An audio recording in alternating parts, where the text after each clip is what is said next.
tal? ¿Cómo están? Buenas noches. Bienvenidos, bienvenidas a esta edición de AM a través de la Red Paraguaya de Comunicación. Como todos los días, como todos los domingos, digo, el término del saber va contigo puntualmente. Más puntual imposible. Sí, Don Humberto ya es una maquinita. Hola, Así Enrique, es. ¿cómo estás? Buenas noches, Santiago. Mi saludo también a la teleaudiencia. Y bueno, llegó el día de esta edición especial de AM, algo que hacemos cada año.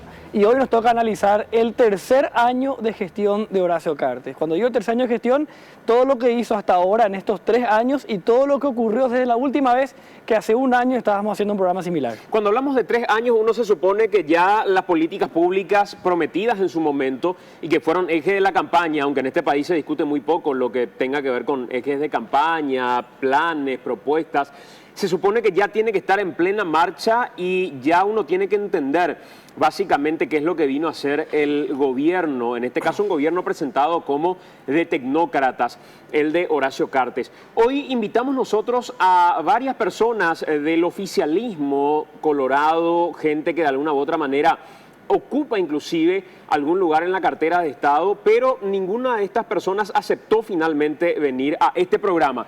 Desfilaron por cuantos programas hay en la televisión abierta de nuestro país, sin embargo no quisieron venir hoy aquí. Uno supone que seguramente quieren hacer un puente ya con el feriado, no creo que tenga que ver con pocos argumentos como para poder defender la gestión de Cartes. Totalmente, totalmente. Y otra cosa que, porque generó mucha reacción en las distintas redes sociales, estos avances que estuvimos presentando durante el fin de semana del programa de hoy. Y una cosa respecto a varios argumentos que estuvimos recibiendo en las redes sociales, por ejemplo, en lo que se refiere en particular al caso Pilcomayo, el medio ambiente, ya vamos a analizar más profundamente. Pero el argumento utilizado por algunos usuarios era que ese es un problema que ya data hace mucho tiempo. Sí. Y es de hecho el argumento que se viene escuchando. No, tal problema, la pobreza, no, pues la pobreza ya viene hace mucho tiempo. El tema del Pilcomayo, no, eso ya ocurre hace mucho tiempo. Lo que nosotros vamos a hacer básicamente es mostrar qué se hizo en estos últimos 3 años y contrastar las promesas del presidente de la República. Porque si el presidente Horacio Cartes prometió alguna cuestión medioambiental y no cumplió, bueno, ya tendrá sus argumentos. No, eso ya es algo hace 10 años, pero si yo prometo que voy a hacer algo, yo prometo que acá, si cavamos ahora mismo, hay petróleo. Sí. ¿Verdad? Acá yo voy a encontrar petróleo y no encuentro, digo, no, sabe que nunca hubo petróleo. Bueno, pero yo prometí que iba a encontrar petróleo. Claro. Entonces vamos a analizar las promesas que hizo Cartes y en qué nivel cumplió o no. Claro, eso es importante dejar en claro. Acá no venimos a analizar a Cartes desde lo que nosotros nos gustaría que él haga en la presidencia de la República. Pues yo puedo decir, me gustaría que un presidente haga esto o aquello, o que tenga este perfil o deje de tener este perfil. Lo que acá vamos a hacer es desglosar el discurso de Cartes. Aquel que había dado en el momento en el que asumió la presidencia de la República, y ese discurso desglosado es lo que vamos a empezar a ver si cumplió o no cumplió, si lo hizo a medias o está muy lejos de cumplirlo. Y ya pudieron ver ustedes en alguna parte del adelanto que hacíamos de la misión de hoy de AM, y básicamente para aquellas personas ultraoficialistas también es importante aclarar este tipo de cuestiones. Lo que nosotros hacemos no es otra cosa que tomar lo que el propio presidente prometió y dijo que iba a hacer. Lo que a nosotros nos gustaría que haga Cartes es arena de otro costado, como dirían algunos. El hashtag AM. Sí, señor, vamos a estar ahí también siguiendo el debate atentamente. Esto que ya es habitual cada domingo siguiendo el debate en el hashtag AM y también a través del Facebook. 4 minutos de las 9. Primer material de la noche, Enrique. El primer material de la noche tiene que ver con la historia, la trayectoria política de Horacio Cartes. Una trayectoria política muy corta. Desde que el hombre aparece en la arena política, se mete al Partido Colorado, su pelea con quienes fueron sus principales aliados antes de ser presidente de la República.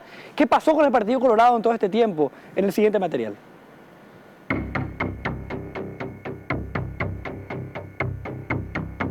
Horacio Cartes llegó a la presidencia de la República con un amplio acompañamiento de los principales líderes internos del Partido Colorado. El hombre que había conseguido modificar los estatutos de la ANR para poder ser candidato a presidente, significó para las desgastadas figuras coloradas la única posibilidad real de ganar las elecciones. Una vez en el poder, luego de las repartijas primeras, las aguas internas del Partido Colorado empezaron a moverse desde muy abajo y apenas una semana después de la asunción de Horacio Cartes, la entonces presidenta del partido, Lilian Samaniego, se vio forzada a reunirse con distintos presidentes de seccionales coloradas para poner paños fríos al descontento antes de los nombramientos que aún no tocaban a la dirigencia popular. La primera gran ruptura política que experimentó Horacio Cartes como presidente fue el alejamiento de quien hasta ese entonces había sido un fiel escudero, el senador Julio César Velázquez. Ya a inicios del 2014, la pelea era asumida. Cartes cambió, decía Velázquez, luego de haberlo defendido férreamente en los más diversos ámbitos. Antes, la bancada colorada de la Cámara de Senadores ya se había dividido en dos bloques. Aunque ambos grupos se manifestaban oficialistas, el apoyo a Horacio Cartes ya no era el mismo, y cuestiones como las alianzas público-privadas o el desafuero a Víctor Bogado dejaban ver que la división era más profunda. Pero no sería hasta el 2015, tiempo de elección de autoridades en el Partido Colorado, cuando las diferencias internas en la ANR pondrían a sectores claramente diferenciados como cartistas y anticartistas. Cartes, quien había asegurado que no se inmiscuiría en las cuestiones internas, terminó autoproclamándose jefe de campaña de Pedro Aliana. La división entre lo público y privado quedó desdibujada con un presidente que no dudó en arengar ni en permitir la utilización de bienes, todos en favor de su candidato. Hasta la televisión estatal se prestó al juego interno a favor del candidato oficialista. Cartes se mostró entonces como no lo había hecho siquiera en su propia campaña por la presidencia. Politiquero, fanático y sin medidas, criticó principalmente a los senadores colorados que apoyaban la candidatura de Mario Abdo Benítez. El 26 de julio, casi sin peso propio, Pedro Aliana ganaba las elecciones coloradas y se convertía en el nuevo presidente del partido. Testaferro político de Horacio Cartes se hizo a un costado en los festejos donde el presidente de la República asumió el protagonismo, contando entre otros excesos que con su propio bolsillo había financiado la campaña electoral y que no tenía nada que negociar con la disidencia. Esta es la primera vez que no se hace una campaña con el dinero del Estado.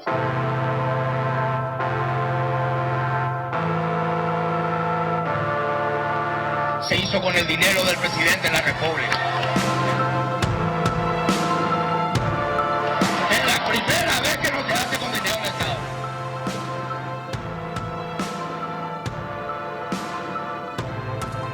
Y quienes están largando los discursos oportunistas saben muy bien que hicieron muchas y todas sus campañas con dinero del Estado. La interna colorada le sirvió a Cartes para sumar al poderoso dirigente Javier Zacarías Irún, pero también se agudizaron diferencias en todo el sector que apoyaba a Mario Abdo Benítez, entre ellos Enrique Baqueta, cuya influencia en el Poder Judicial es un secreto a voces. La pelea con otro de sus mentores, Juan Carlos Galaverna, también quedó evidenciada en la interna colorada. Distanciarse de Calé representa un peligro latente para Horacio Cartes, ya que al senador colorado se le reconoce la máxima capacidad en el manejo político. Astuto, Galaverna prefiere disparar en general contra los fieles a Cartes y opta así por la agresión indirecta al empresario convertido en presidente. Han sido pocas las veces que Galaverna enfrentó directamente a Cartes, aunque siempre fueron críticas pesadas, sobre todo cuando fue consultado sobre el posible plan de reelección. Hoy es público que Cartes y Galaverna volvieron a dialogar. En ese ambiente de división, el Partido Colorado tuvo que enfrentar las elecciones municipales de noviembre del 2015. Cartes asumió el liderazgo político a base de fuertes recursos invertidos en diversos candidatos.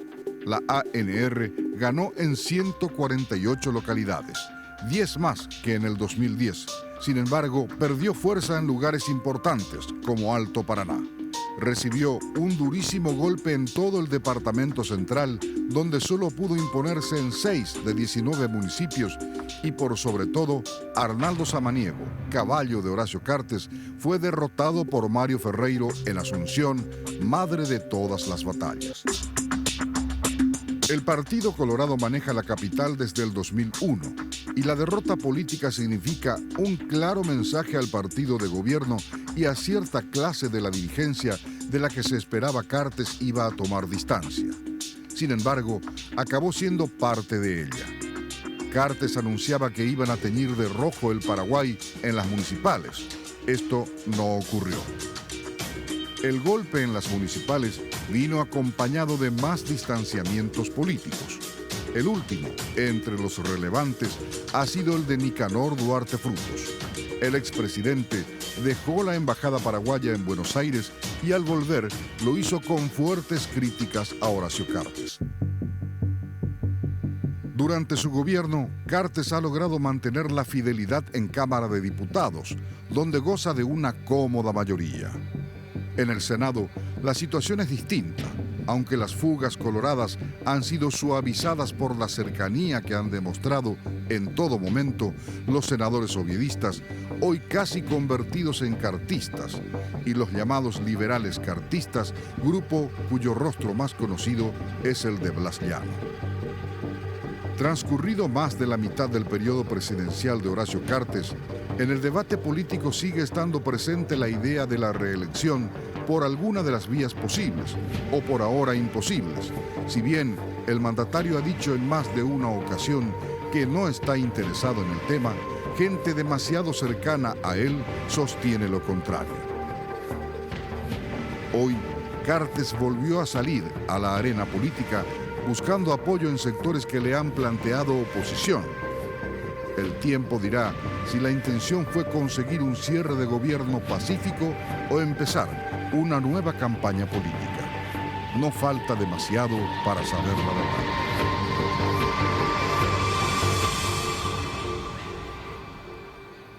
Y hay mucha gente que comparte con nosotros a través del Twitter, gente que va enviando sus comentarios también y por supuesto los vamos a ir leyendo en el desarrollo del programa. Nos acompañan legisladores de la disidencia, estamos con el senador Pucané, iba a decir directamente, y me iba a ir a lo de Twitter ya de manera directa. El senador Adolfo Ferreiro, ¿qué tal Adolfo? ¿Cómo estás? Bien, muy buenas noches, un gusto verte. Gracias por acompañarnos. Y el senador Silvio Ovelar, que también nos acompaña. ¿Qué tal, senador? Muy bien, muy buenas noches. Muchas gracias por la invitación, Santiago. ¿Qué hizo Cartes en 3 años? Si tuviéramos que analizar su gestión en 3 años, uno supone ya gran parte de lo que tuvo que hacer tiene que estar en desarrollo de lo que tenía como proyecto. ¿Qué hizo Cartes a tu entender? Bueno, lamentablemente para el partido, Cartes generó una gran expectativa ciudadana que con las últimas encuestas que ya son de público conocimiento en diferentes medios, los niveles de rechazo ya ha crecido de manera notable, lo que demuestra que hizo muy poco de lo que se comprometió. Y desde el primer momento tengo la suerte en haberlo dicho. Recuerdo muy bien, ganadas las elecciones, nos reunimos todos los senadores colorados, Santiago. Y yo le digo, presidente, yo una sola sugerencia quiero hacerle. Suena el nombre de Pancho de Vargas como ministro del Interior. Sí. Con todo respeto, señor presidente, ese es un cargo político, es el ministro político. Usted puede tomarlo o puede dejarlo. Y lamentablemente, hoy toda la ciudadanía reclama esa falta de seguridad. Y yo no me explico qué clase de Dios tiene de Vargas para seguir en el cargo. Entonces, lamentablemente, la selección nacional hizo aguas y está haciendo aguas por todos los lados. Y el presidente se presentó como una gran alternativa. La gente dice, Cartes ganó solamente con su plata. No, no fue así. Cartes venía precedido de cierto prestigio, por más de que tenía críticas. Yo recuerdo muy bien, estaba con Zacarías Irún, y ya percibíamos en el ambiente la fuerza que tenía Cartes. Sus recursos eran importantes, pero La gente tenía mucha expectativa, mucha esperanza en él. Y esa expectativa hoy, con la gestión, con la pobre gestión de gobierno, lamentablemente está muy deteriorado. ¿Vos lo aplazás a Cartes en su gestión? Muy discreta gestión. Yo espero que... ¿Pero lo aplazás o sería una cuestión de regular para arriba? Ocurre que el término regular, pues no vale. Porque el paraguayo te dice regular y pones ahí ve. ¿Irregular por ahí? Y gente más no, y nada te es regular, gente. O más no le gente. Y soy más no regular, gente. Entonces yo no quiero entrar. Yo creo que tiene una gestión muy pobre. ¿Y cómo lo ves vos, senador? ¿Cómo ves la gestión de Cartes? Bueno, en primer lugar creo que tenemos que aclarar un poco lo que dijiste al comienzo.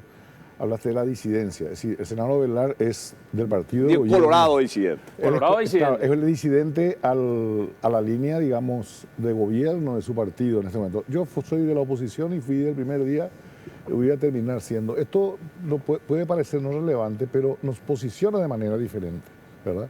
Porque el senador Velar comparte la responsabilidad del gobierno, porque, y creo que eso le pesa mucho, porque ellos acompañaron la candidatura del presidente Cartes, ¿verdad?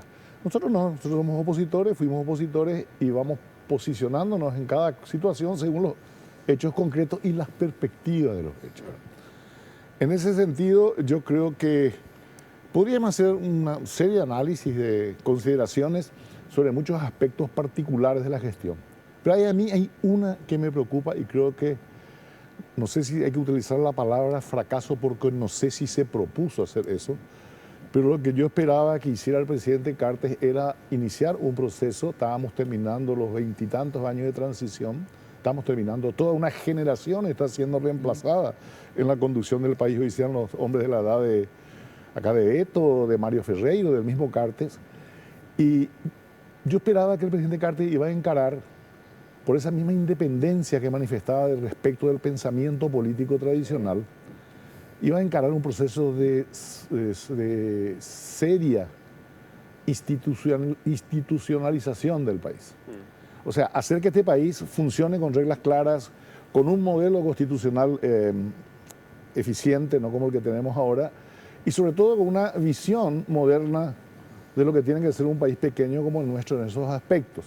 ¿Eso implica haber hecho una reforma constitucional? Por ejemplo, tenía que haber juntado alrededor suyo un grupo serio de exponentes del pensamiento político, jurídico y constitucional del país y liderar un proceso de reforma constitucional, que no tiene nada que ver con la reelección, ni con el calendario político inmediato. Eso es lo que se espera que piense un estadista deporte, digamos, ¿verdad? Pero no, eso no ocurrió. Y ahí yo no le quiero hacer responsable exclusivamente al presidente Cartes, sino que todo el entorno del cual se rodeó en la operación política de su gobierno es un entorno muy chato en materia de intelecto político, de comprensión de la historia, de cultura de la legalidad. O sea, todo aquello que tiene que hacer la parte grande de una gestión de gobierno. Esa, por ejemplo, es una cuestión que me llamó la atención y te pregunto como colorado, senador. Cuando Cartes decía, yo me voy a despegar de esa política partidaria que le hizo daño al país, una política partidaria que incluso le llevó a un conflicto con ciertos sectores, como el caso de Julio Velázquez. Sin embargo, lo tiene al lado a un Darío Filártiga, lo tiene al lado a un Bachi Núñez, por ejemplo. Gente que dentro del partido tiene un antecedente importante y para el país tiene cuentas todavía con la justicia, el caso de Bachi Núñez. Pero aparte de eso, el presidente de la República, como primeras señales, dijo a la ciudadanía que los políticos tradicionales del partido éramos los más sinvergüenzas, satanizó a la clase política.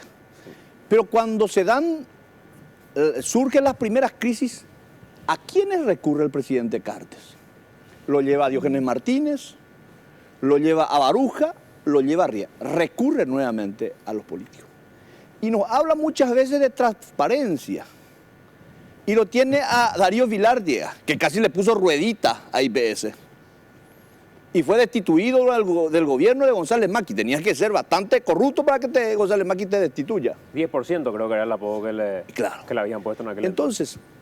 Hay cuestiones muy contradictorias, muy paradójicas. Y yo dije al inicio que lamento estos indicadores y la falta de resultados, porque finalmente esto nos va a perjudicar al Partido Colorado. Aclaró muy bien Adolfo. Nosotros también somos responsables porque acompañamos en las elecciones generales. En la medida que le vaya mal a Cartes, al Partido Colorado le va a ir mal. Y con estos indicadores, fíjate, 77% de rechazo hoy tiene la gestión de gobierno. Última Hora publicó hoy una encuesta de Ibope Sí. con respecto a eso y habla de un rechazo del 77% en la, gestión y 71% a nivel país. a nivel país. Indicadores que son realmente muy duros y que a nosotros los colorados nos permite, o sea, nos va a exigir, sea quien sea el candidato, hacer una campaña extraordinaria para derrotarlos a estos señores en unas próximas elecciones en el 2018. ¿Y ustedes están preparados, Adolfo, para eso? Cuando dice estos señores, yo me quedo pensando nomás cómo está la oposición paraguaya y no sé si está aprovechando en construcción de alguna persona o algún perfil esa situación que reconoce el Colorado está viviendo internamente. Ojalá fuera nomás construir una persona y un perfil. Y así le fue al Partido Colorado, ¿verdad? Construyeron una persona y un perfil, Sí. pero con una poca correspondencia con lo que realmente es el Partido Colorado, ¿verdad? Y no lo estoy diciendo peyorativamente. Pero fue producto también de un gran deterioro nuestro, de la clase política. A ver. Tuvimos que importar un jugador. Es lo mismo que vos tenés un problema en el ataque de la selección, ya que hacemos muchas equiparaciones entre el fútbol y el... Le traes a Lucas Barrios porque pensás de que te va a solucionar y le nacionalizás. Y eso es lo que hicimos con Cartes. Cartes no tenía ninguna afinidad con el partido. Te voy a decir algo, Beto. El otro día escuché a alguien que dijo que el Partido Colorado está en crisis porque Cartes es presidente. Yo creo que Cartes fue presidente por la crisis del Partido Colorado. Estoy de acuerdo. O sea, y por eso que el análisis hay que llevarlo un poco a una mayor complejidad y profundidad, ¿verdad? Es decir, todos sabemos que nuestro sistema político está en crisis y lo hemos puesto en crisis, incluso con una serie de ingenuidades tan grandes como las que se hicieron en la Constituyente. O sea, la Constitución Nacional reguló el sistema de partidos y representación de la manera que todos los libros dicen que no hay que hacer porque destruye a los partidos políticos, la representación democrática, todo ese tipo de cosas. Pero como acá nos negamos mucho a asumir la crítica en el sentido serio de la palabra, nos negamos hace 20 años, nos estamos negando a discutir el modelo político que adoptamos, que ya ha demostrado sus fracasos y sus insuficiencias y sus errores conceptuales. Nosotros tenemos una constitución donde las cosas están hasta escritas al revés de lo que debe ser en el manual más elemental del constitucionalismo, por ejemplo, la forma de elegir ministro de Corte. Es un disparate paraguayo. No existe en ninguna parte del mundo este sistema que nosotros tenemos, ¿verdad? Y así sucesivamente. Pero como estamos también en una época de tremenda decadencia cultural, yo creo que en la historia del Paraguay moderno, desde 1870 hasta hoy día, nunca el país estuvo conducido por una élite política, empresarial, religiosa, en el campo que vos quieras, tan poco educada y tan inculta. Tan poco ilustrada. Y tan poco ilustrada. ¿verdad? La que hoy tiene La que tenemos hoy el país. El país. Y esa decadencia empezó, si se hace un análisis un poco serio, en 1970 más o menos el país empezó a desmoronarse en ese aspecto. Y hoy día estamos en un desastre total, a tal punto que casi no nos entendemos cuando hablamos. Entonces, en esas circunstancias, los partidos políticos que tienen que ser los grandes orientadores de los procesos de renovación no están cumpliendo su papel. Entonces, y ahí surge la figura de Horacio Cartes como una tabla de salvación, y no solamente en el sentido financiero como muchos quieren creer, ¿verdad? Yo creo que fue un poco el reconocimiento que desde dentro del liderazgo del partido no podía emerger un representante del conjunto con una filosofía política acorde con la historia del partido, pero renovándola, que es lo que gerente Beto reclama. Yo lo suelo escuchar atentamente a Beto. Beto reconoce la tradición y plantea la renovación. Claro. Pero la renovación manteniendo el gran papel histórico que es el del Partido Colorado, que es de la contribución al republicanismo. Adolfo, me parece interesante algo que estás diciendo y tiene que ver con eso del nivel de intelectualidad en la administración pública a nivel país en general. Sí. Cuando llega este gobierno, dice, nosotros vamos a traer a tecnócratas. Sí, ahí se equivocaron grande. Bueno, pero voy a esto. Gente que es sumamente formada y sumamente... ¿Por qué me decís no si eso Porque fue lo que no prometió son. Carter? Ocurre Pero porque son es un chicos error. Harvard. No, pero No todos son chicos Harvard. No, espera. No. Es un error de No, concepto. Tecnócratas eran los que tenía Pinochet, gente, Claro. los Chicago Boys, gente brillante. y aún- Pero acá hablamos de chicos Inter, de chicos Harvard. Estamos hablando de chicos que ¿sabes son lo que me gerentes. dijo doña Deló? Cuando empezaba el gobierno, me encuentro con doña Deló, le paso, soy amigo personal de ella, y le digo, vete copia, doña Deló, ¿qué te parece el equipo de tecnócratas del presidente Carter? Y me dijo, ¿umía dónde hay tecnócratas? ¿Umía como basquetbolista del centenario? No, es espectacular. No, pero ¿sabes qué pasa? Y ahí empieza un problema de castellano. Es muy vulgar, es muy sencillo, es muy rasca. Creer que un montón de tecnócratas es una tecnocracia.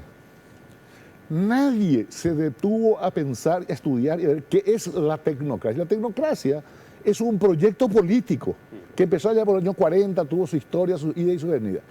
Entonces, la superficialidad pues, es lo que nos mata. Es decir, un grupo de buenos jugadores de fútbol no es un equipo de fútbol. Eso hay que entenderlo.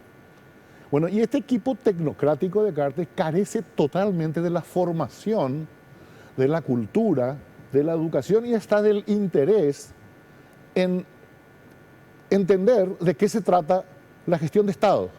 Creen que es administrar bien una cosa, administrar bien otra, pero no es así.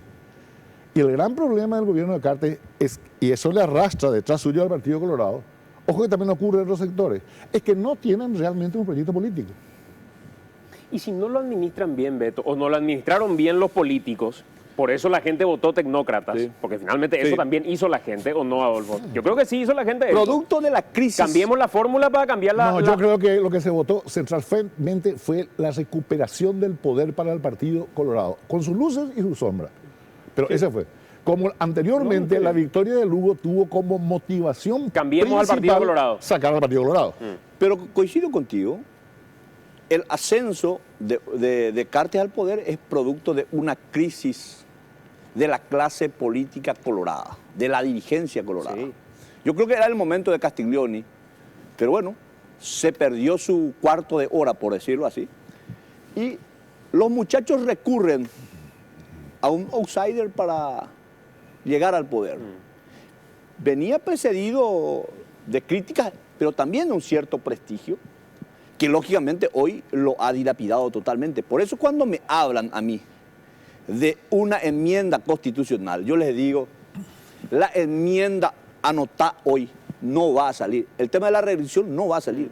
Primero porque Carter es mucho más astuto probablemente que todos nosotros. Llegar al poder de la forma que él lo ha hecho, evidentemente, porque no es ningún torpe. Y todos quienes hablan de la reelección dicen de que hablan a cuenta propia. Carter maneja muy bien los indicadores. Y estos resultados son prácticamente inapelables. Él cuando se postula presidente de la República veía el escenario abierto y él apostó con su dinero, hizo una inversión a sabiendas que iba a llegar. Yo no creo que él invierta con una incertidumbre como esta. Segundo, los números hoy en el Senado no dan.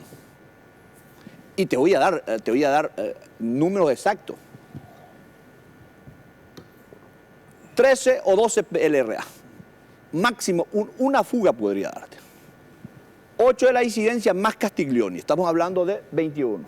Avanza País 2, son 23. PDP 3 son 25. EPETA 26. Fernando Lugo. Fernando Lugo. Fernando Lugo, él.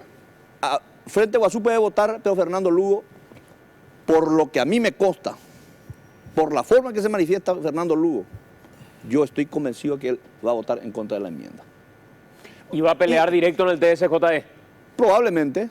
Que fue lo que sostuvo Entonces, las veces que habló del tema. La gente puede decir, miren, pronosticar en un tiempo aún alejado del cierre del tiempo establecido para llevar adelante una enmienda es ser muy arrojado, diría la gente. Pero yo lo conozco a mis colegas, senador. Ahora, porque te pregunto, ¿por dónde te llegan? Ya gente de carácter mismo. Si Beto Velarde dice estoy en contra de la enmienda y vota por la enmienda, lógicamente porque me vendí. No hay vuelta que dar. Diputado vecino y la doña No, usted vengo y está hoy y lo ya alquila. Y ya. Ahora coile y plus. Pero ya alquila por ahí, guayna. Ya alquila. No, no, está ahí se aguanta y me. Con política, justamente. Y eso es lo que desprestigia hoy a la conducción de mi partido y a la dirigencia política. Lamentablemente perdimos nuestra dignidad. Algunos. O algunos. La política pues, es complicada, ¿verdad? Es decir, las conclusiones simples en política no sirven.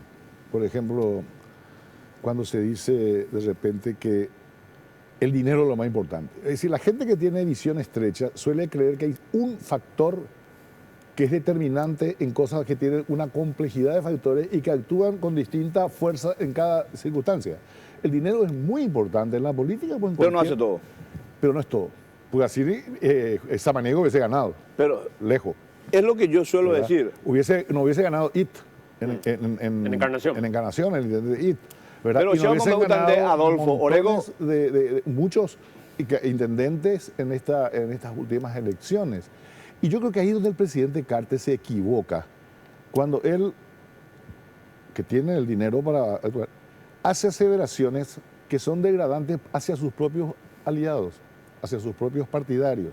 Cuando él dice, mi dinero es el que ganó, se está quitando mérito a sí mismo. Porque si él no tuviera ese dinero no existiría. ¿Verdad? Cuando le está diciendo a sus propios partidarios dentro del Partido Colorado, le dice, es la primera vez que se gana unas elecciones, o se hace una campaña, sin el dinero del Estado, se hizo con el dinero mío. Le está diciendo, ustedes son mis empleados. Es una visión... Pero lo más simpático es que inclusive, pero lo más simpático es que los que están presentes le aplauden. Claro, que son parte de la historia. Y además es no entender cómo funciona el dinero en la política también, y el Estado en la política.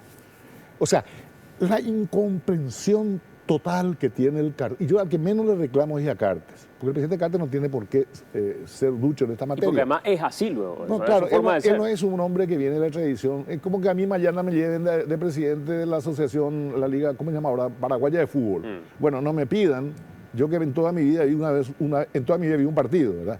Entonces, pero por ahí llego, me hago simpático, pero cuando él actúa así, lo que está expresando es que su entorno no entiende demasiado de lo político. No entiende la relación que hay entre el poder y el dinero, el problema institucional de la política, ¿verdad? ¿Quién paga la política? Bueno, hay distintos sistemas. En algunos casos los pagan los patrones en otros casos lo pagan los sindicatos. ¿Verdad? Hay partidos sostenidos por sindicatos en el mundo, ¿verdad? En otros los paga el aporte voluntario de cada uno de los afiliados y en otros los subsidia el Estado. O sea, lo que a mí me desespera ya a mi avanzada edad, como dice el amigo Alejo Pessoa, lo que a mí me desespera es la falta de comprensión mínima. Yo hubiese esperado que el presidente Cartes, en términos que esperaría de cualquier presidente, de cualquier estadística, por ejemplo, hubiese definido con claridad doctrinal y teórica su posición frente al problema de la enmienda o la reforma.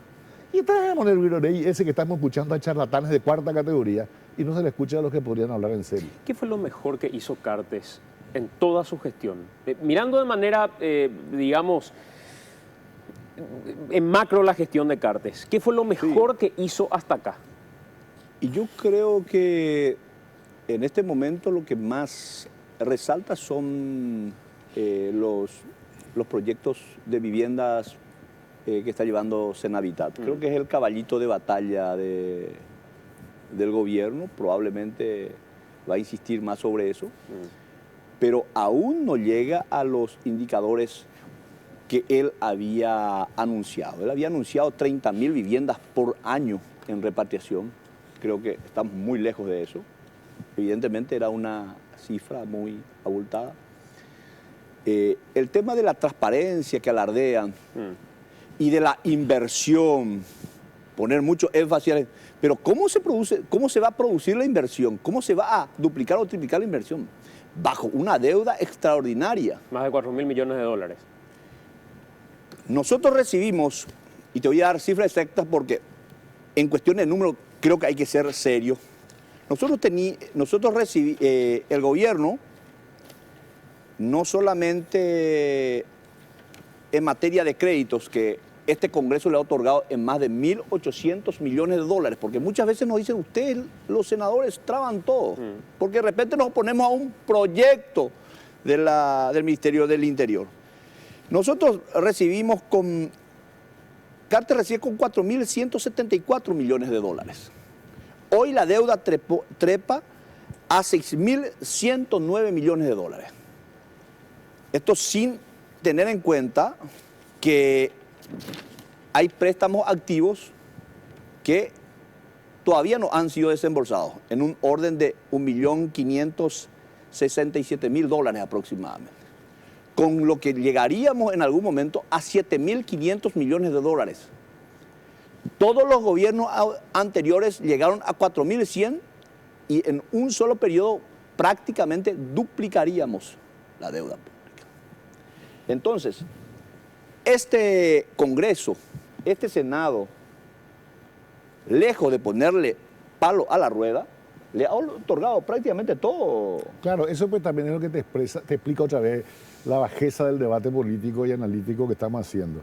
O sea, ¿qué es lo que vos tenés que... A ver, si yo cada rato te pido que me des un sándwich, quiere decir que viene con hambre. Esa es la lectura que tenés que hacer. Claro. Pero entonces, cada vez que dicen que el Senado traba las cosas o que no es patriótico, pero tienen una retórica de parroquia y de Coelho, ¿verdad? Sí. Sobre, hay que estar todos juntos, darnos besos, abrazos, somos todos republicanos. O sea, nada es riguroso en el discurso oficial y eso es muy peligroso.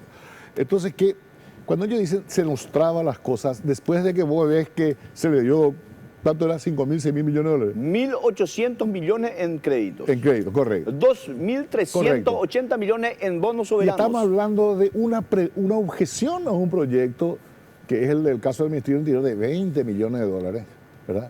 Y algún cuestionamiento como se hizo en otra cuestión, porque ese es nuestro deber. El tema de la chacarita alta, por ejemplo. El tema de la chacarita alta y alguna otra cosa, o en cuestiones muy profundas, porque el gobierno nos manda proyectos de leyes que son atentados contra la constitucionalidad y contra los derechos de los ciudadanos.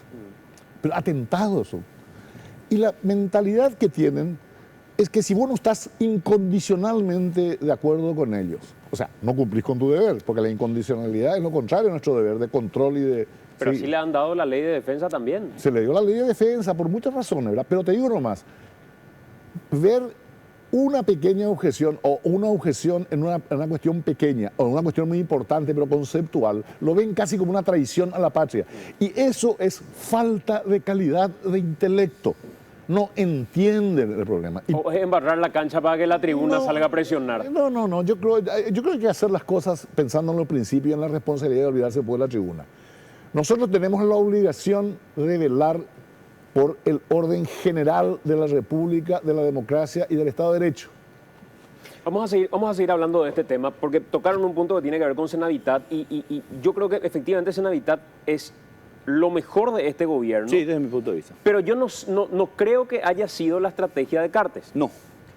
Porque Soledad Núñez es una excelente administradora, es una persona que conoce la problemática de viviendas en el país, trabajó mucho tiempo en el voluntariado en ese sector, y no fue la primera ministra que nombró Cartes.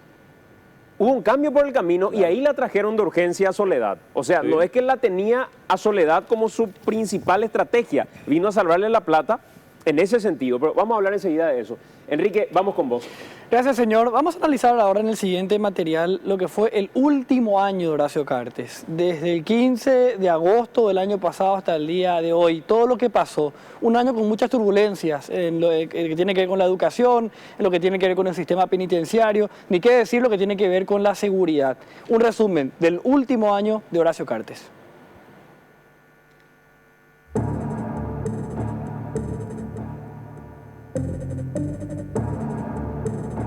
Queridos compatriotas, en estos 2 años de gestión he podido recorrer el país, ver de cerca las necesidades de la gente y escuchar sus inquietudes. Iniciaba su discurso de informe de gestión el presidente Horacio Cartes hace exactamente un año. Entregamos casi Hoy, 700%. con 3 años de gestión y un nuevo informe hecho público hace unos días, el presidente sigue actuando de manera contraria a esas primeras líneas de su discurso, porque aunque haya dicho que recorrió el país y haya visto de cerca la necesidad de la gente, todavía hay lugares a los que nunca llegó. Según lo dijeron los propios pobladores del puerto María Elena, el territorio más pobre del país, habitado por una comunidad indígena y donde la necesidad es extrema. Los números no acompañan a sus discursos y los infortunios hacen aún eco más grande en este último periodo de gestión del presidente Horacio Cartes. El lapso de tiempo entre julio del año 2015 a julio del 2016 representa el peor año de su gobierno. Empezando por un sistema educativo que fue cayéndose a pedazos literalmente. El 30 de septiembre del 2015 se derrumbó el techo del aula del 9º grado del Colegio Nacional de Lambaré. 13 alumnos y una maestra resultaron heridos al desplomarse el techo. Ese mismo día, en Carapeguá, el techo de un aula de la escuela Miguel Torres cayó. Sus paredes se encontraban agrietadas. Fue también septiembre del 2015 el mes de la Revolución Estudiantil, en la que al movimiento de una conciencia colectiva y una perseverancia a fuerza de voluntad pedían transparencia en la Universidad Nacional de Asunción y exigían que los hechos de corrupción sean esclarecidos, junto con la destitución del entonces rector Froilán Peralta. Los alumnos no se callaron y el grito de "Una, no te calles" hizo eco en las paredes de la institución, haciendo tambalear a sus decanos uno a uno. En el trayecto, presentaron su renuncia los decanos de Veterinaria, Gualberto Caballero, Medicina, Aníbal Piris, Economía, Antonio Rodríguez, Ingeniería, Isacio Vallejos, Odontología, Rubén Ditore, Agronomía, Lorenzo Mesa. Siguiendo con el temblor, los techos seguían tocando el piso. El 5 de octubre del 2015, el techo de un centro educativo de la ciudad de San Juan Bautista del departamento de Misiones se desplomó en horas de la noche. El infortunio llegó en horario extracurricular, lo que resultó en fortuna, evitándose así que existan heridos en esta ocasión. El 14 de octubre del 2015 cayó parte del techo de un aula de la Escuela Parroquial María Auxiliadora. El salón había sido construido hacía apenas un año. Según denunció la directora, en su momento no se hizo entrega de documentos o planos a las autoridades de la institución. La obra tuvo un costo de más de 126 millones de guaraníes. El 26 de abril de este año, tocó el suelo una porción del techo de la escuela Nuestra Señora de la Asunción, ubicada sobre la avenida Venezuela, sin dejar heridos. Los estudiantes secundarios demostraron que bastan 48 horas de unidad y organización para hacer presión como un cuerpo estudiantil y exigir a una sola voz algo de interés general. Pedían la destitución de la ministra de Educación, Marta Lafuente, y lo consiguieron. El estudiantado empezó a movilizarse manifestando el desacuerdo con las irregularidades que iban haciéndose públicas, entre las que resaltaban el mal manejo del uso del dinero público que detonó con aquella provisión de cocido de oro, en la que la cartera educativa del Estado tenía previsto comprar un paquete de servicios gastronómicos con los absurdos montos de 80.000 guaraníes por 2 litros de cocido y 80.000 guaraníes por 2 litros de leche, entre algunas especificaciones de la provisión que, finalmente, por pedido del propio presidente de la República, se canceló la adjudicación a la empresa que brindaría el servicio de catering. La ministra prometió a los estudiantes secundarios pedidos que jamás se concretaron, como por ejemplo la autonomía en los centros de estudiantes y mejoras en las infraestructuras edilicias en los centros de educación. Al sentirse acorralada como en un callejón sin salida, el 5 de mayo, Marta Lafuente presentó su dimisión como ministra de Educación. Con la honorabilidad intacta y el respeto del señor presidente a mi persona, me hago a un lado y digo, misión cumplida. Gracias. El 9 de mayo de este año, Horacio Cartes confirmaba a través de su cuenta de Twitter que Enrique Riera sería el encargado de reemplazar a Marta Lafuente como ministro de Educación. Horacio Cartes entendió el mensaje y supo que el incendio que estaba sin menguar dentro del Ministerio de Educación requería de una figura política más que de una técnica para apagar el fuego. Porque lo que no pudo realizar el currículum de Lafuente lo consiguió el peso político de Enrique Riera: apaciguar al estudiantado. Sin embargo, apaciguar no significó arreglar lo que venía derrumbándose. Este 2 de agosto se derrumbó el techo de la Escuela Virginia Ayala de González de Piribebuy, departamento de Cordillera, ocasionando lesiones a 4 de sus estudiantes. Uno de ellos sufrió fractura de fémur. 2 días después, el 4 de agosto, parte del techo de la escuela número 1556 Defensores del Chaco de San Bernardino se desplomó. Pero tanto el director, Adolfo Manuel López, como el Ministerio de Educación lo negaron. En la cronología de hechos ocurridos en este año de gobierno de Horacio Cartes, el 15 de junio, un atentado planificado terminó con la vida del presunto narcotraficante Jorge Rafat, lo que despertó una serie de hechos en Pedro Juan Caballero y a la vez movió el avispero en el penal de Tacumbú. Por un lado, atribuían el crimen a Jarvis Jiménez Pavao, quien se encontraba tras las rejas pero disfrutando del sector VIP de la penitenciaría. Por otro lado, solo se manejaba como un ajuste de cuentas. La muerte de Rafat fue el orificio por donde empezó a entrar luz a las celdas de Pavao, que a su vez alumbraría a todo un sistema que, por supuesto, se conocía, pero se ocultaba: los famosos sectores VIP del penal de Tacumbú. Entre otros de los cambios de dirección que existieron en este último año de gestión de Horacio Cartes, se encuentran los últimos reemplazos en la cadena de mando de la cartera de Justicia. Carla Basigalupo, que asumió en enero de este año como ministra de Justicia, renunció y quedó al cargo Eber Martínez. Luis Barreto, que ejercía como director de Tacumbú, fue destituido y entró Luis Villagra en su reemplazo.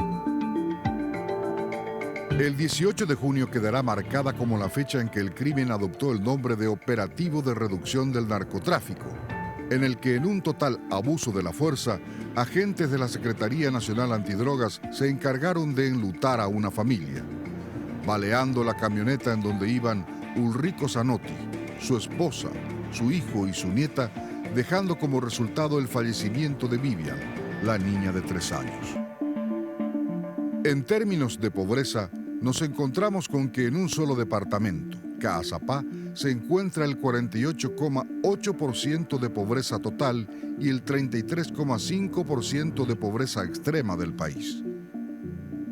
Salud también sufrió el declive en la gestión del presidente Horacio Cartes. El doctor Roberto Siaca, vocero de la huelga de anestesiólogos del Instituto de Previsión Social, que tuvo lugar en mayo de este año, mencionó en su momento que la preocupación central es la precariedad de la atención médica y que habían solicitado una mejora en la atención del asegurado y mejoramiento en infraestructura y que solo recibieron soluciones parches. Hasta la fecha, esta medida tomada por los anestesiólogos produjo la suspensión de más de 2.000 cirugías programadas. El río Pilcomayo y el caso Tapeporá son 2 de los debates más fuertes que se dieron en los últimos meses. Con un millonario presupuesto de $10 millones con los que contaba la Comisión Pilcomayo, los cuales no fueron utilizados en su totalidad, y un desvío de fondos confirmado tras la intervención de la Comisión, lo que llevó a la destitución del director Daniel Garay. El mes pasado se promulgó de manera inconstitucional la ley que extiende hasta el año 2053 la concesión de explotación de un tramo de la Ruta 7 Gaspar Rodríguez de Francia a la empresa Tapeporá, en una decisión del Congreso que violó el protocolo y las normas. Pero lo que marca la agenda del presidente de la República hasta ahora es el alto índice de secuestros que tiene durante su gobierno, batiendo el récord del secuestro más largo de la historia, con Edelio Morínigo en cautiverio por más de 2 años, y acreditándose la hazaña al grupo armado EPP por conseguir tener a 3 personas secuestradas al mismo tiempo: Edelio Morín, Abraham Fer y Franz Weber. Muchas cosas pueden pasar en un año de gestión y pueden tardar muchos años de gestión para conseguir una sola cosa. Esa es la ironía de los gobiernos. Agua.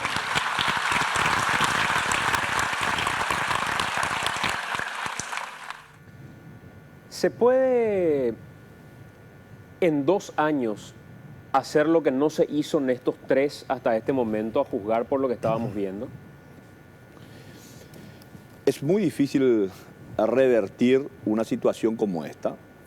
Ojalá que por el bien del país haya mejorías. Tenemos el razonable optimismo por la gente misma. Y de manera muy particular, yo como colorado, por la suerte de nuestro partido, que evidentemente nos preocupa la falta de logros y de grandes resultados, porque se están hablando de grandes obras, porque se han hecho inversiones importantes, y yo percibo de que pudiera haber emprendimientos importantes, pero es muy difícil revertir la situación. Yo recuerdo que Nicanor, que para mí fue el mejor gobierno de toda la transición por lejos, en su 3er año estaba en su apogeo. Era al revés. Hoy Cartes tiene 70 y algo % de rechazo. Nicanor tenía de aprobación en ese entonces. Hasta que comete aquel error de jugarse por la reelección, ir a asumir en la presidencia del partido, y de estadista se convierte nuevamente en el caudillo que le generó muchos inconvenientes. Sin olvidar la gran cantidad de gente que tuvo que irse del país durante el gobierno de Nicanor también. También. A raíz de la crisis económica que se vivía. Sí. Pero fíjate vos en qué condiciones Nicanor asume. Pero en términos de popularidad y compañía sí hay una diferencia abismal entre uno y otro. Claro. en el 3er año de gestión. Adolfo, 2 años que quedan de gestión para Cartes. ¿Se podría llegar a revertir estos números que estábamos viendo? Se pueden revertir algunos números y sobre todo, por ejemplo, en la cuestión de obras. De pronto vamos a suponer que hagan obras. Pero pensar que el prestigio y la aceptación de un gobierno... La popularidad ya no cambia. De un gobierno se limita y los méritos de un gobierno se limitan solamente a las obras materiales. Bueno, con ese criterio Pérez Jiménez Stroessner tendría que haber sido reelecto hasta ahora todavía, ¿verdad? Pero y no es solamente eso, ¿verdad? Yo creo que la parte... Hay cosas que yo creo que están causando una lesión muy profunda en el país y no creo que eso se pueda revertir porque casi no está en el pensamiento de la gente. Por ejemplo, el desastre del sistema judicial, por ejemplo. No se ha tomado una sola iniciativa significativa para dotarle a este país, sacarlo del puente número 148 sobre 150 en materia de seguridad jurídica. O sea, y yo el otro día, fíjate lo importante que es lo que te estoy diciendo. La sensación de que en el Paraguay la justicia no resuelve nada conforme debe resolver la justicia, sino por la intromisión directa de los factores de poder, entre ellos el más importante, el propio Poder Ejecutivo, ¿verdad? Eso no se repara de la noche a la mañana. Para empezar hay que entender el problema y no esa comprensión vulgar, carapé, falta de conocimiento y de teoría que con cambiar 3, 4, 5 ministros vamos a solucionar el problema. Pero sos justo, Adolfo, cuando decís que esa mochila le corresponde al Ejecutivo sí. y no al Legislativo, por ejemplo. Le corresponde básicamente al Ejecutivo, porque es el Ejecutivo el que conduce, sí, el presidente de la República es el que conduce los destinos del país, es el más alto liderazgo, ¿verdad? Pero si desde los salones del Palacio de López se le está llamando en nombre del presidente de la República a darle órdenes a los magistrados judiciales, más bien que algo no anda bien, ¿verdad? O sea, algo anda mal, como digo. Pero te voy a decir más esto. Y el otro día le preguntaba a una persona experta en cuestiones financieras que había estado por Estados Unidos viendo este tema de la promoción de las inversiones y compañía.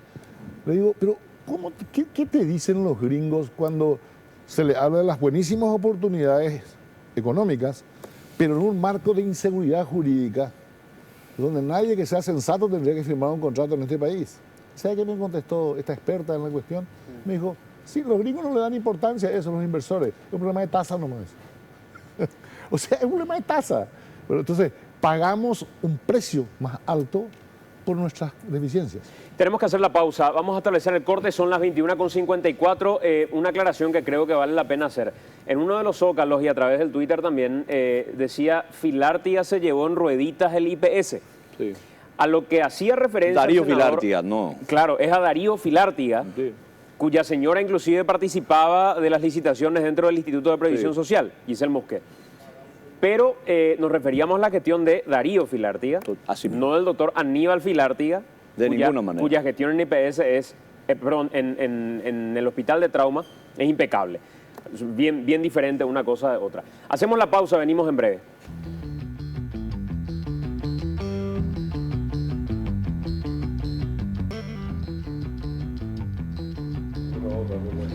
Seguimos haciendo AM, estamos en vivo a través de la Red Paraguaya de Comunicación y es momento de hablar de Matiris, porque los insecticidas Matiris en aerosol te brindan una rápida y efectiva acción en la eliminación de todo tipo de plagas. Utiliza Matiris voladores para terminar con insectos como moscas, mosquitos y avispas. Matiris Azul Voladores te asegura eliminar instantáneamente a los insectos, un alto poder de voleo efectivo fulminante y una prolongada acción residual continua matando por días. Elimina a los insectos utilizando Matiris Aerosol en la línea Voladores y mantén tu ambiente libre de todo tipo de plagas. Matiris, malo con los bichos, bueno contigo y con el medio ambiente. Vamos a trabajar. Bueno, a ver de qué se trata eso. Mostrame un poco, Emilio, de qué se trata eso. No, a ver, tírame de nuevo, completito. Tírame de nuevo, vamos a ver eso. Ha renunciado el general Stroessner.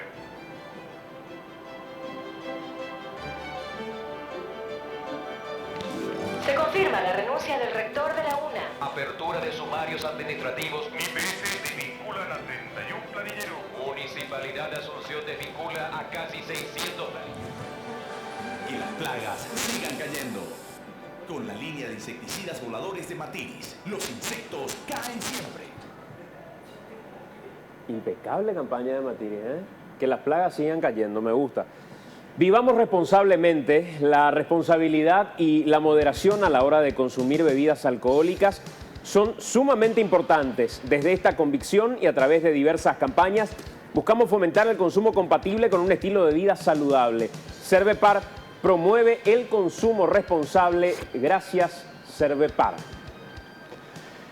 Muy bien, vamos ahora a esto que estuvimos avanzando durante los últimos días en las redes sociales de AM y tiene que ver con un análisis que hicimos con todo el equipo de ese discurso que hizo Cartes un día como mañana hace 3 años, el 15 de agosto del año 2013. Él hacía un discurso en el que hacía varias promesas. Fuimos analizando parte por parte de ese discurso y ver qué cumplió, qué no cumplió y qué cumplió parcialmente hasta este momento.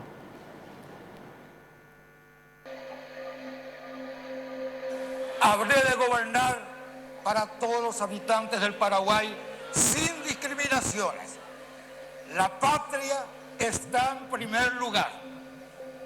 Permítame citar a uno de los más ilustres paraguayos, el general Bernardino Caballero, quien, para servir a la patria en los momentos más difíciles de su reconstrucción, dijo: creo que para emprender esta labor común se hace necesario el concurso de todos los paraguayos, cualesquiera sean sus opiniones, contribuyendo con sus luces y patriotismo al afianzamiento de nuestras instituciones y al desenvolvimiento de la prosperidad nacional. En este sentido, mi gobierno no hace ni hará exclusión de personas, solo exigirá para los destinos públicos la mayor suma posible de idoneidad y siempre una acabada y cumplida integridad, convencido que solo con las virtudes pueden fundarse repúblicas y formar grandes y gloriosas naciones, dignas de ocupar un puesto en el concurso de los pueblos libres y civilizados. No cumplió. Paraguay hasta ahora no tiene una ley contra todo tipo de discriminación. En el 2014, nuestro país fue sede de una asamblea de la OEA donde se planteó la Convención Interamericana contra toda forma de discriminación e intolerancia. A pesar de la promesa de Cartes, el Ejecutivo paraguayo no se adhirió al documento. El matrimonio entre hombre con hombre. Detrás de esto viene. Detrás de esto viene eso, señores. La verdad es que hay que ser realista. Hay que ser... yo siempre soy de frente, hablo de frente. Por eso que los 108 no me quieren a mí. Apostamos a lo que el Señor Creador estableció. Nosotros y nuestros hijos, quienes creemos en determinados principios, valores, quienes tenemos esta visión, nos sentimos discriminados. Nunca el Dios no creó hombre con hombre. Para la procreación hombre con hombre. Una vergüenza, señor presidente, si de repente acá en el Paraguay, en otros países lastimosamente, ya hay unión entre hombre con hombre. Para colmo de males, en el texto de la ley y en las versiones anteriores que fueron rechazadas, en ningún artículo se contempla la alternativa que tanto temor genera. El vínculo que dan a este razonamiento tiene que ver con la no discriminación hacia colectivos de opciones sexuales minoritarios. La lógica que emplean los fanáticos religiosos es que como se pide que no se discrimine a homosexuales, entonces se abre la posibilidad de legislar otro tipo de reclamos que en puridad no tienen nada que ver con el texto que está sujeto a análisis en este punto. Detrás de estas posiciones extremas, en donde solamente se busca poner en el centro de la discusión las cuestiones del aborto y matrimonio igualitario, existe un montón de personas que aguardan se respeten sus derechos y que a través de una transformación del pensamiento social se disminuyan los escenarios en donde son víctimas de nuestro desprecio, que aunque inconsciente, está basado en la ignorancia de las dimensiones humanas de todas las personas. Paraguay sigue siendo una sociedad en donde las distinciones son marcadas, en donde la discriminación está a flor de piel, consolidada por la fuerza de la costumbre que nos hace despreciar un razonamiento profundo e incluyente que permita ponernos en lugar de quien es víctima en una situación de desventaja.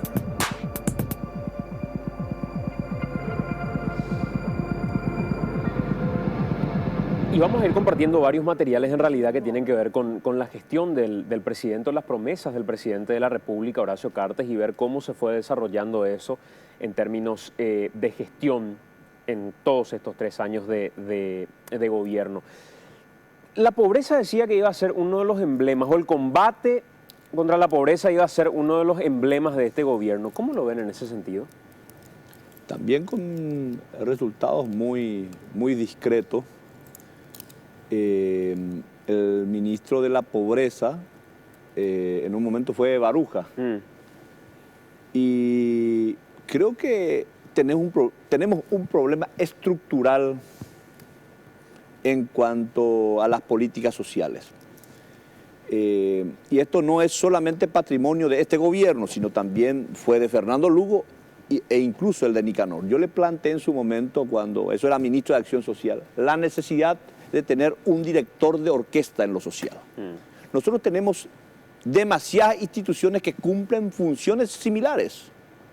Crear un ministerio de desarrollo social al estilo de Brasil, al estilo de Chile o de México, que tienen bien articulados los programas sociales. Creo que la Secretaría de Acción Social trabaja bastante bien, pero trabaja por un andarivel. Niñez, adolescencia aborda por otro lado, el Ministerio de la Lucha contra la Pobreza.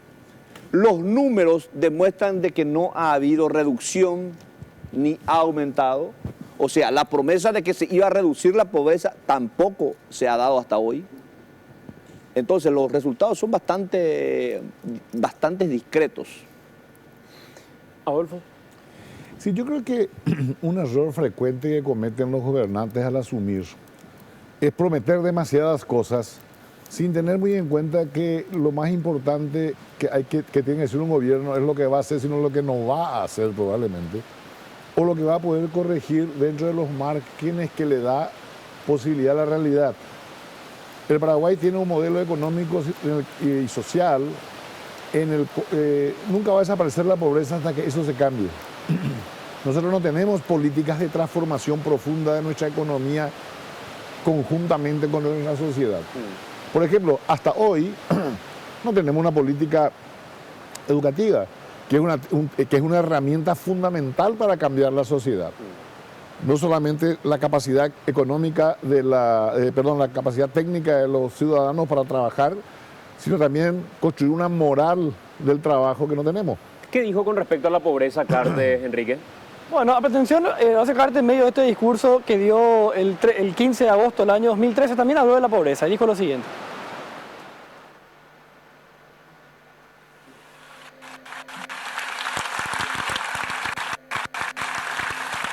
Si dentro de 5 años, Dios mediante, no hemos reducido sustancialmente la pobreza en el Paraguay, serán estériles todas las obras que habremos realizado. Por eso, reitero en este solemne acto que nuestra obsesión es ganar cada batalla de la guerra que hoy declaramos a la pobreza en el Paraguay. Promesa de reducción de pobreza. No cumplió. Cartes había prometido reducir los índices de pobreza y advirtió que no seguiría los pasos de otros gobiernos que malutilizaron los recursos destinados a los sectores más vulnerables, los adultos mayores y los indígenas. Este año se redujo en un 50% el presupuesto destinado a los indígenas. El presidente, en su discurso realizado en la cumbre de la ONU en septiembre del año pasado, había manifestado que la pobreza se había reducido en un 50%. Nuestro gobierno adoptó como prioritaria política de Estado la lucha contra la pobreza.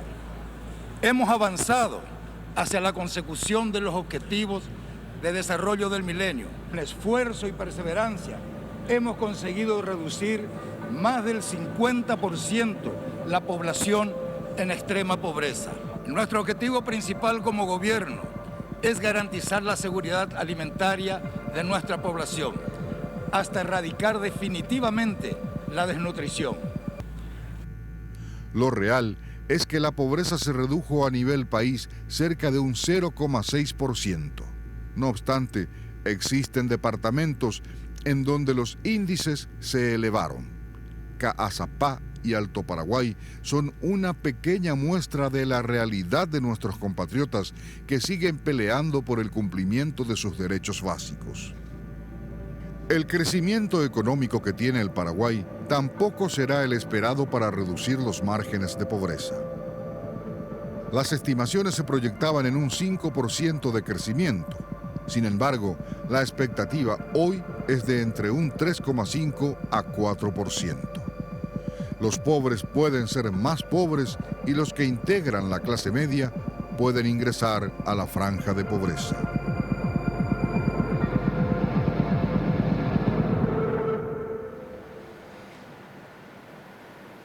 El presidente Cartes también habló del tema de la tierra, del problema de la tierra, habló de los campesinos. Justo en el transcurso del último año tuvo una manifestación muy grande protagonizada justamente por el sector campesino. Horacio Cartes hizo la siguiente promesa.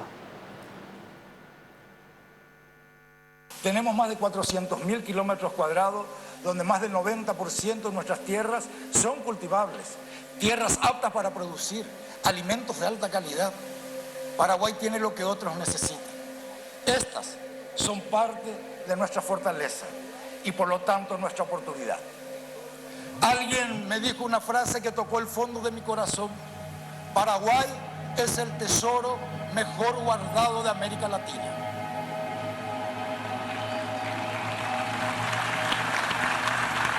Cumplió parcialmente. Paraguay es uno de los países con un alto porcentaje de tierras aptas para el cultivo. También es uno de los países donde una pequeña parte de la población es dueña del 85% de las tierras. El sector campesino es el grupo más vulnerable por esta circunstancia, debido a las escasas posibilidades de poseer tierras para producir y las cuentas que deben pagar. Las plantaciones de soja siguen siendo, por lejos, las que ocupan miles de hectáreas en el país y las que poseen numerosos cuestionamientos, como por ejemplo el uso de agrotóxicos. El cumplimiento de esta promesa fue a medias. El desarrollo de programas agropecuarios del gobierno, por un lado, plasmado como la gran oportunidad, y por el otro, la gran cantidad de labriegos que continúan aún buscando por todos los medios una parcela de tierra para producir.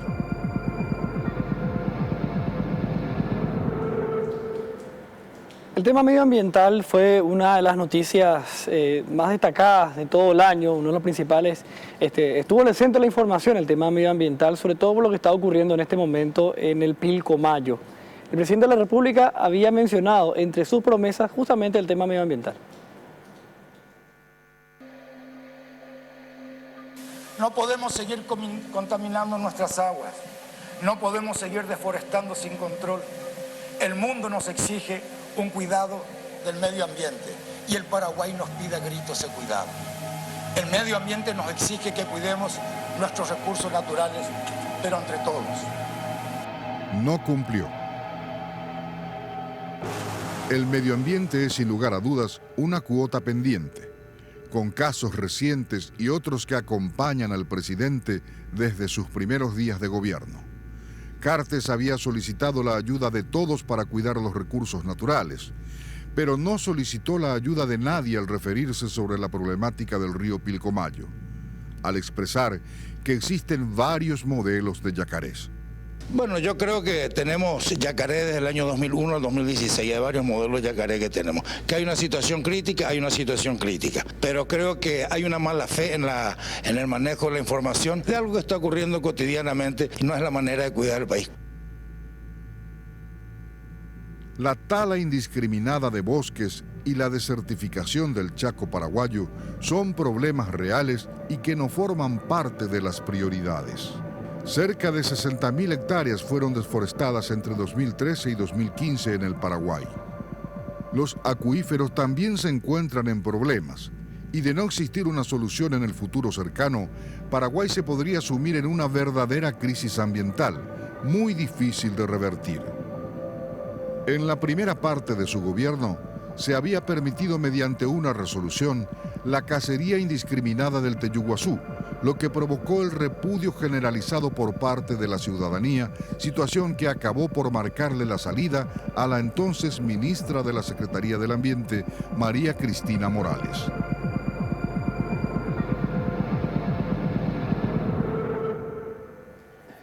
Son algunos de los puntos que vamos resaltando y hablábamos del tema de la pobreza. Que Cartes públicamente vaya a asumir a un foro internacional, a un foro donde hay países representados, que 50% se redujo la pobreza, me parece un despropósito. Yo no es que voy a hacer defensa del presidente Cartes, pero creo que se equivocó en los datos.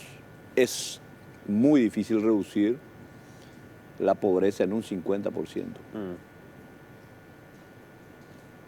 Hubo un error de datos. Quienes le escribieron el discurso, por lo visto... Fallaron en el dato. Fallaron en el dato, evidentemente.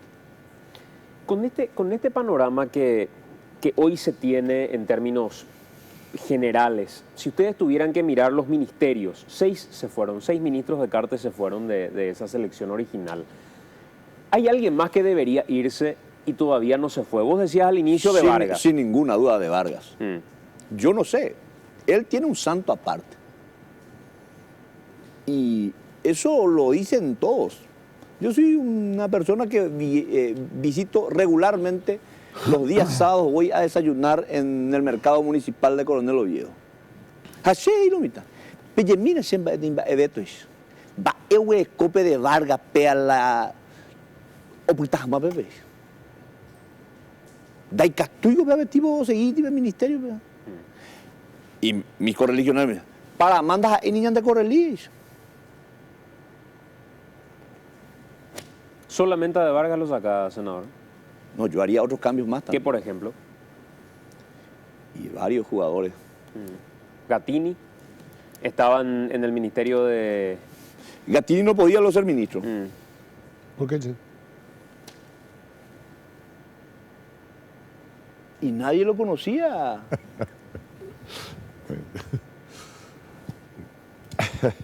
Hasta que asume el ministerio. ¿Vos cambiarías a alguien más, Adolfo? ¿Para qué?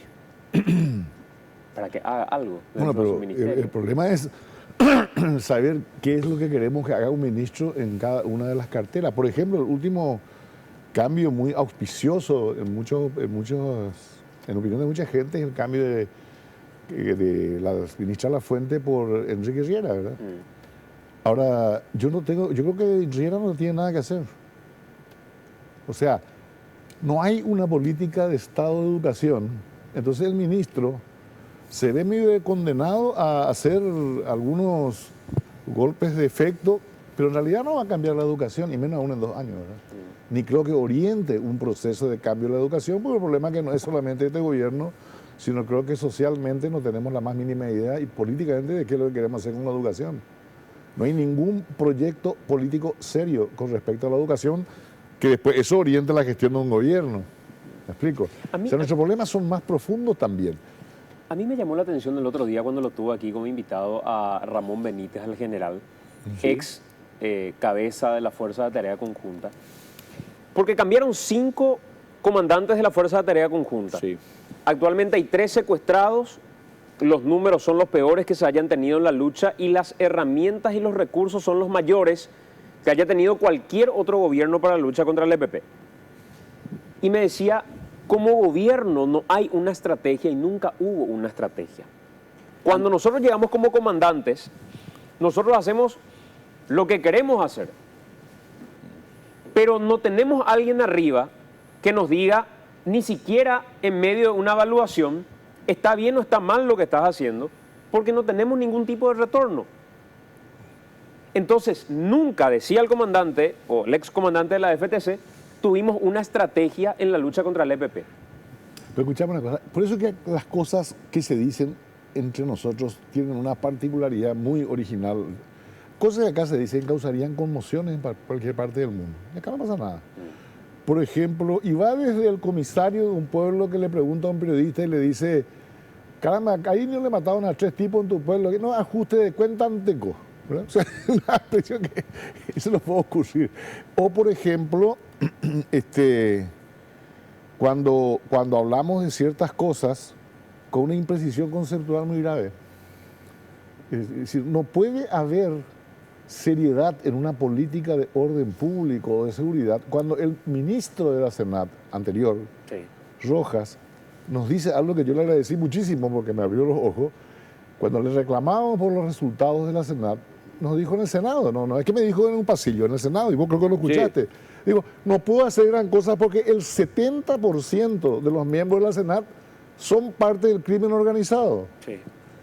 Y no pasó nada. Lo dijo acá también públicamente. Acá también lo dijo. Bueno, entonces, caramba, ¿cómo puede haber una estrategia cuando que un órgano tan importante como la Senat dice que tiene el 70% de infiltrados? Bueno, que empiece por casa entonces, ¿verdad? Y así sucesivamente.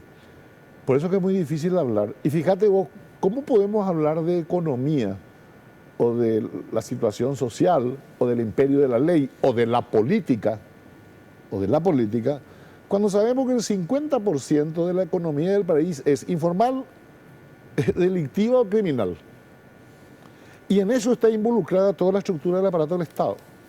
Porque no puede haber crimen de escala sin la participación directa de los responsables de la seguridad o de la autoridad. Entonces estamos, y a eso es lo que no tiene respuesta política el gobierno, ¿verdad? Eso es lo que tenemos que enfrentar como el gran desafío que tenemos en el país, ¿verdad?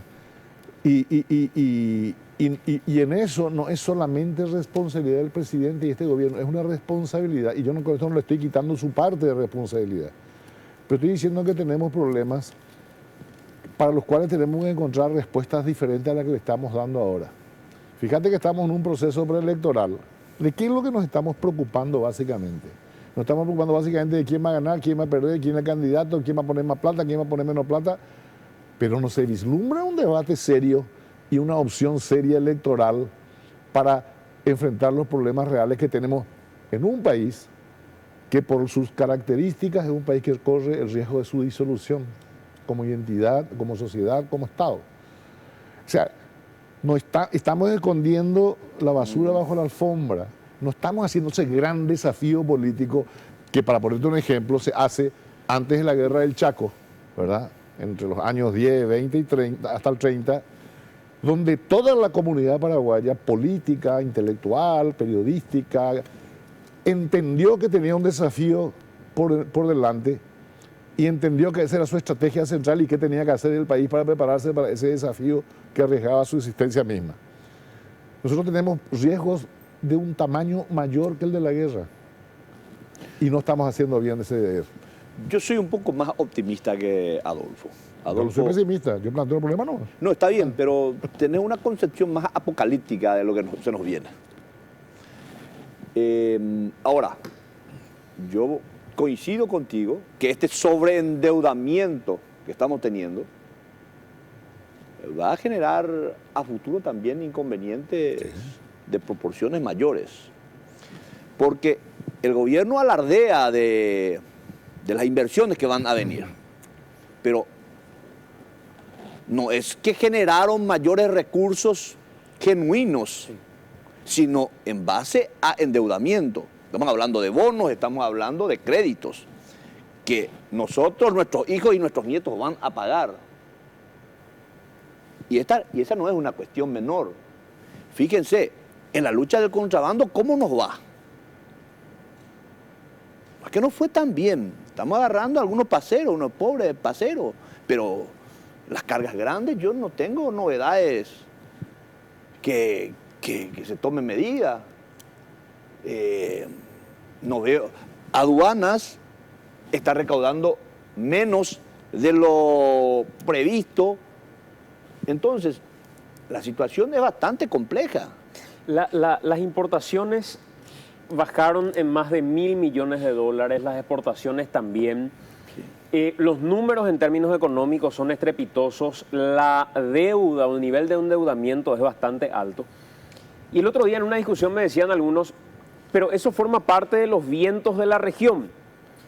Sin embargo, preparándose para esos vientos, nos endeudamos por los próximos 30, 50 años prácticamente. Pero ojo, las importaciones y las exportaciones de la mitad de la economía que es la que se registra.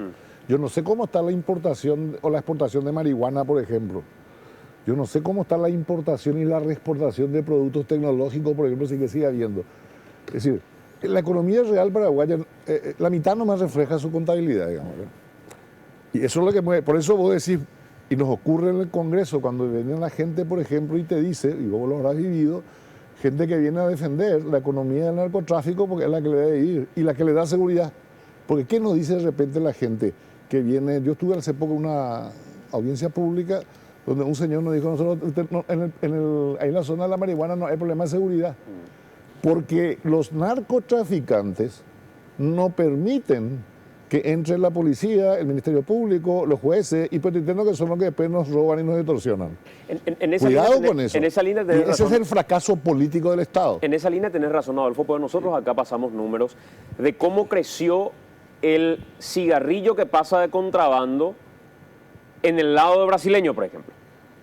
O sea, al lado brasileño. Pasamos números y creció en un 300%, si mal no recuerdo, me va a hacer Enrique la precisión en breve. Pero voy nomás a esto. La plata con la que nosotros hoy contamos, sí, porque nos endeudamos. Sí, nos endeudamos. No está en la calle. No hay circulante. No hay circulante. La crisis se nota, pero... Y es palpable. Entonces digo, ¿qué hicieron con esa plata? Porque 2 años estuvieron paradas las obras en este país. Lo que ahora está corriendo en términos de obras es lo que se paró durante 2 años nomás. Sí. Recién ahora. El Estado en sí, ustedes me van a corregir si no es así, genera movimiento en el 30%, impacta en el 30% de la economía paraguaya. Sí. Lo que mueve el Estado. Si paramos las obras por 2 años, evidentemente que se genera un impacto importante. Hoy se está moviendo esto, pero no es que se está moviendo porque los 3 años de gestión fueron estupendos. Ahora se está ejecutando lo que no se ejecutó antes. Sí. Entonces a lo que voy es, ¿dónde está la plata con la que nos endeudamos o por la que nos endeudamos hasta ahora. Y tendrían que ya estar circulando. Y eso no se percibe en la ciudadanía.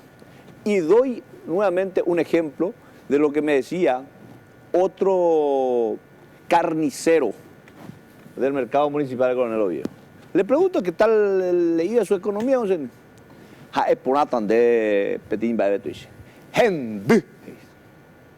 Y ella te dijo todo. Y ahí la aporte. Después era circulando. Y sí. Claro. Y fíjate vos que de 4.000 millones vamos a pasar a 6.000 millones. Y si se desembolsan todos los otros créditos, vamos a pasar a 7.500 millones de dólares. Casi 100% más que lo que recibe en deuda pública el gobierno. Es lo que va a entregar en 5 años.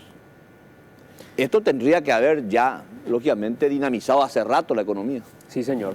Bueno, tenemos que hacer la pausa. A la vuelta de la pausa seguimos con más de esta edición de AM 22:29. Ya estamos de vuelta. Bueno, a lo que decíamos anteriormente, el tema cigarrillo, solamente para aportar el dato de la investigación que ya habíamos hecho con AM, recabando datos oficiales desde el Brasil. En Foz de Iguazú solamente en el año 2013, año en que asumió la presidencia Horacio Cartes, el porcentaje de incautación de cigarrillo de contrabando subió al 133%. Es decir, en Brasil, en Foz de Iguazú solamente, se incautó un 133% más el cigarrillo de contrabando con relación a lo que se incautó el año anterior. Ese número de vuelta volvió a duplicarse para el año siguiente, donde se aumentó en un 100% nuevamente la cantidad de incautaciones de cigarrillo de contrabando. Ya hablamos del periodo Horacio Cartes. Vamos a hablar ahora nuevamente de estas promesas que hizo el presidente de la República hace 3 años, en su minuto número 1 como presidente de la República. Habló del tema educativo.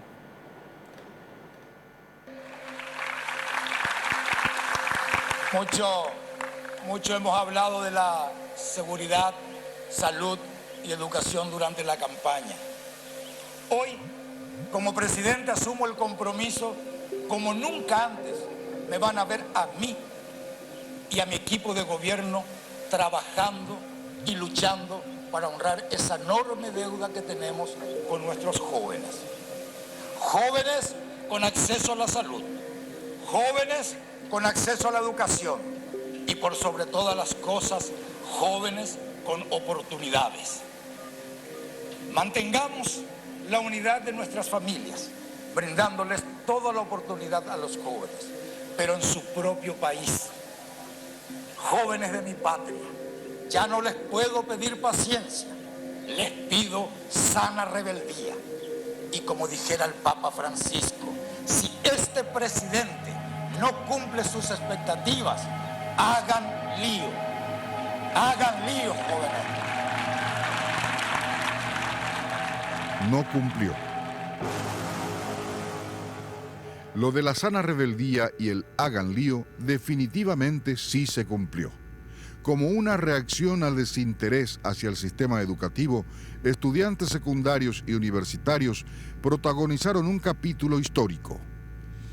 Secundarios comenzaron a sumarse masivamente a las centatas pidiendo una mejor calidad educativa, mayor inversión en educación, capacitación para sus profesores, que se incluyan libros en los kits escolares y que el almuerzo llegue a todas las escuelas del país.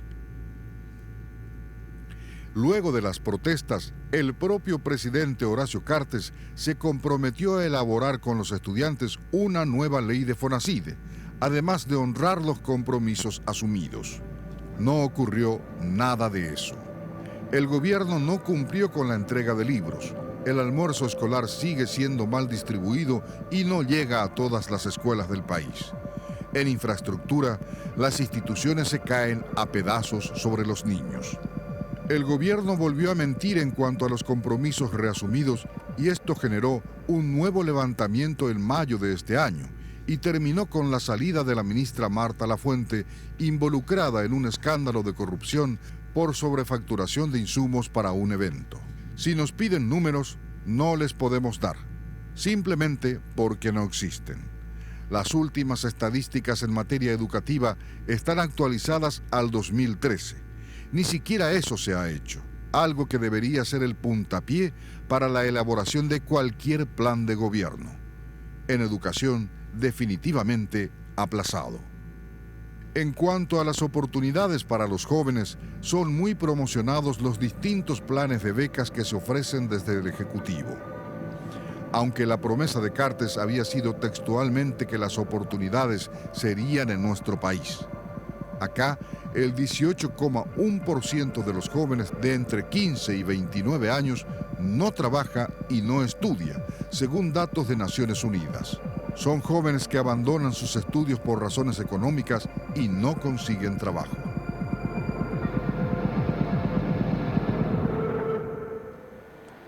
A pocas horas de cumplir 3 años en el poder, Horacio Cartes sufrió un escrache en IPS, fue a visitar el Instituto de Previsión Social y allí lo escracharon. De vuelta, el tenor fue el tema de la falta de camas para terapia intensiva. Horacio Cartes prometía esto hace 3 años.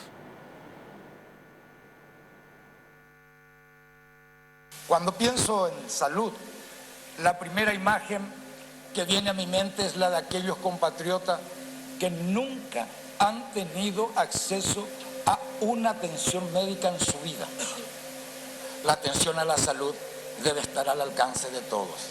No podemos permitir que las mujeres no tengan acceso a chequeos de rutina, que madres sigan muriendo durante el parto o que niños padezcan por causas de enfermedades que son prevenibles. Desde el gobierno pondremos en ejecución un programa de salud pública preventiva que llegue a todas las casas de los paraguayos. Mi compromiso como presidente es luchar para que la salud pueda llegar a cada uno de ustedes. No cumplió. La falta de insumos y medicamentos en hospitales públicos es constante. La falta de camas para terapia intensiva justamente fue el motivo de un escrache al presidente Horacio Cartes hace unos días en el Instituto de Previsión Social. ¿No hay cama para terapia? ¿No puede ser?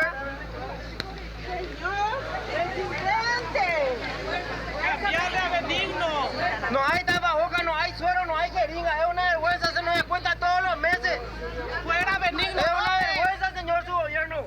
También en el sistema de salud, el interés de Cartes sobre lo político es prioridad. En AAM hemos visto cómo el anestésico vencido, alotano, era aplicado a niños en el Hospital Nacional de Itagua. El gobierno, en vez de sancionar al responsable, terminó premiándolo. El entonces director del Hospital Nacional recibió un ascenso y se convirtió en director de la 11ª región sanitaria. Esto luego de que permanentemente se haya encargado junto con el ministro Antonio Barrios de tratar de hacer creer que lo publicado en AAM fue un montaje y de tratar de minimizar el hecho. En materia de prevención, se destaca el plan de vacunación contra la influenza y las campañas contra el dengue, zika y chikungunya, con relativo éxito. Hubo un capítulo lamentable en el periodo de estos 3 años con relación al tema de los adultos mayores. El protagonista fue un hombre muy cercano al presidente de la República que movió sus influencias con el gobierno para ser el protagonista de este capítulo lamentable. ¿Qué decía Cartes respecto a los adultos mayores hace 3 años?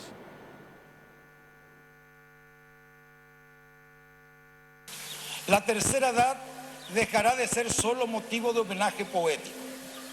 Nuestros adultos tendrán siempre real y merecida atención en mi gobierno. La tercera edad es una materia pendiente del gobierno. En estos 3 años y medio de campaña, si algo tocaba mi corazón y me hacía echar lágrimas, era ver personas de la tercera edad que aparentemente no tenían derecho a sentir esperanza. Se acercaban, me daban la mano, me daban besos, me daban su abrazo, porque seguían y siguen manteniendo la esperanza de días mejores. Yo les quiero devolver. No cumplió. Permanentemente salen a la luz denuncias respecto al mal manejo de los fondos para la pensión a adultos mayores en situación de pobreza. Un capítulo vergonzoso fue lo ocurrido en la ciudad de Nueva Italia, cuando el entonces candidato a la intendencia, Eugenio Sanabria, allegado a Horacio Cartes, movió sus influencias con el gobierno para que la entrega de tarjetas de cobro a adultos mayores se haga en su tinglado particular y no en el local de la municipalidad. Con más de 40 grados de calor y en condiciones inhumanas, personas de la tercera edad tuvieron que formar filas para recibir sus tarjetas, simplemente por el capricho de un precandidato que quería aprovechar la situación para discursear con un megáfono en su propiedad. El gobierno permitió y dio las herramientas para que esto ocurra. Hoy hay un proyecto en marcha para convertir el histórico Hotel y Casino San Bernardino en un centro residencial especializado para adultos mayores. La promesa es que eso termine a fin de año.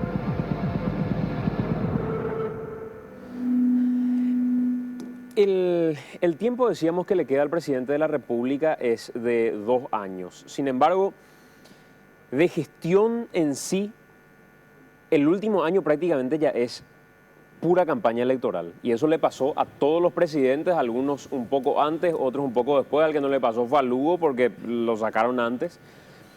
Pero hoy me da la sensación que Cartes ya no está en otra cosa que no sea el enfrentamiento público con sus opositores, con la gente que de alguna manera ose hacer disidencia, competa. Hay un enfrentamiento que a través de sus medios se puede sentir, que se puede sentir en los discursos del presidente de la República.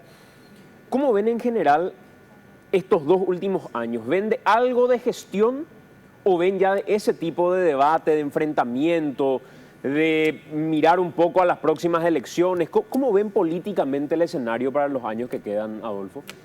Bueno, a ver, es normal que el último año de gestión de un gobierno esté muy vinculado a la elección que se viene, ¿verdad?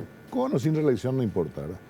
Ahora, lo que a mí me parece que vamos a terminar dándonos cuenta de algo que cualquier persona que hubiese leído un par de libros hubiese sabido desde el comienzo y no se hubiese obnubilado por el discurso insuficiente que hubo, de que Cartes, el presidente Cartes y su propuesta de gobierno, que se pretendía independiente de la política, su principal problema es la política. O sea, no pudo conciliar ni administrar los aspectos políticos esenciales y elementales que hay en la gestión de un gobierno. Se pretendió no político e hicieron una mala política, ¿verdad? Entonces, yo creo que eso le va a pesar estos 2 años que vienen, porque fíjate vos, por ejemplo, que Baruja, creo que se llama ministro de no sé qué es. Juan Carlos Baruja, ministro de Agricultura hoy. Hoy, ministro de Agricultura, tiene un discurso político pobrísimo, ¿verdad? Así prácticamente servil, ¿verdad? Eso no le ayuda al presidente. Ellos creen que le ayudan con eso al presidente. Se van a seguir acentuando probablemente las cuestiones de represalias políticas al interior del Partido Colorado. Sí. O sea, fíjate vos que una cosa que me llamó a mí, no es que me llamó la atención, sino que lo verificamos no una vez, en esta última interna fuerte que tuvieron entre Marito Aldo Benito y Aliana, el gran reproche y el gran temor que había eran las represalias políticas entre colorados en los entes públicos, ¿verdad? Hoy mismo se está viendo claramente de que la adhesión o no a la figura del presidente, al liderazgo del presidente, tiene riesgos políticos, como vos creo que fuiste víctima hace poco de uno de ellos, ¿verdad? Sí. De riesgo y premios, ¿verdad? Entonces, ¿qué le está pasando al presidente? Quiso superar la política sin hacer política y va a terminar cayendo probablemente en su campaña en lo peor de la política. Y se va a omitir lo que tiene que ser lo importante en la política, que es realmente discutir alternativas electorales serias. Y ese también va a ser el desafío de la oposición, o sea, de las alternativas electorales. Si no empezamos a hablar en serio en la política, si no ponemos referencias que la gente pueda entender en qué se ofrece, cuáles son las diferencias, entonces nuestro futuro es azaroso. Silvio. Yo creo que Cartes no va a cambiar, va a seguir con la misma hoja de ruta, lo que significa que se va a mantener con su misma soberbia, y aparte de soberbio es necio. La ruptura que ya se ha dado al interior del partido, por más buena voluntad que tenga el colega senador Juan Carlos Galaverna, dudo que tenga éxito, porque aceptar el planteamiento de una reintegración de la comisión ejecutiva sería a Cartes retroceder en la decisión que ya ha tomado. Al presidente Cartes no le gusta la discusión, no le gusta el debate. El cuestionamiento. Y el cuestionamiento mucho menos. Le gusta bajar línea y que se haga como dice. Y que se cumpla lo que él dice. Entonces, por algo le lleva a una persona como Aliana como presidente del partido. Y es ahí donde perdemos todos.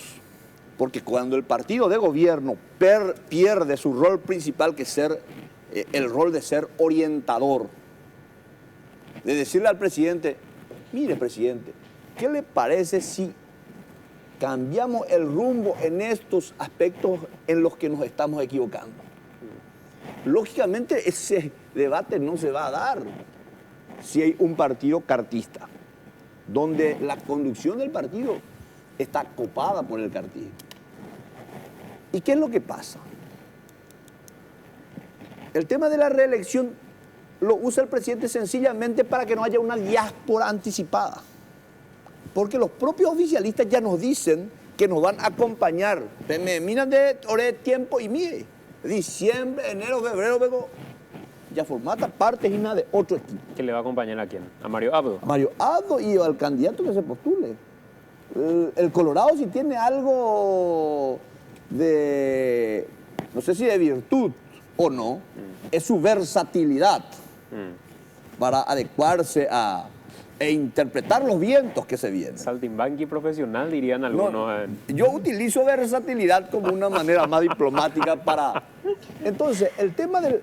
Muchos ya saben que lo de la enmienda no sale. No hay los números. Entonces, pero se utiliza la jugada de la enmienda para que Cartes siga manteniendo, el presidente Cartes, una ascendencia y el control de sus tropas. Pero esto se va a ir disipando en la medida que transcurra el tiempo y no se dé la enmienda. Por las coyunturas mismas que hoy nos muestran de que los indicadores no les favorecen para nada. Y segundo, porque los números en el Senado de la Nación, que es el último bastión que tiene el republicanismo en el país, no hay números para que esto se dé. El acercamiento del senador Juan Carlos Galaverna a Horacio Cartes, ¿es una idea de Calé y hay que tomarla como una idea de Calé? ¿O eso se conversó en la disidencia colorada? Primera cuestión. Amigos del presidente Cartes fueron quienes se acercaron a Calé. Calé comenta y pone a consideración de la bancada de la disidencia o de Colorado Añetete en este caso, sobre esa posibilidad. Nosotros entendemos, el colega Galaverna es un gran colorado, él está preocupado por esta situación. Él también ve que si seguimos con esta misma actitud, vamos a repetir la historia del 2008, que vamos a ir a la cuneta. Pero yo valoro el gesto. ¿Y ustedes? Y no soy tan optimista de los resultados. A eso quiero ir.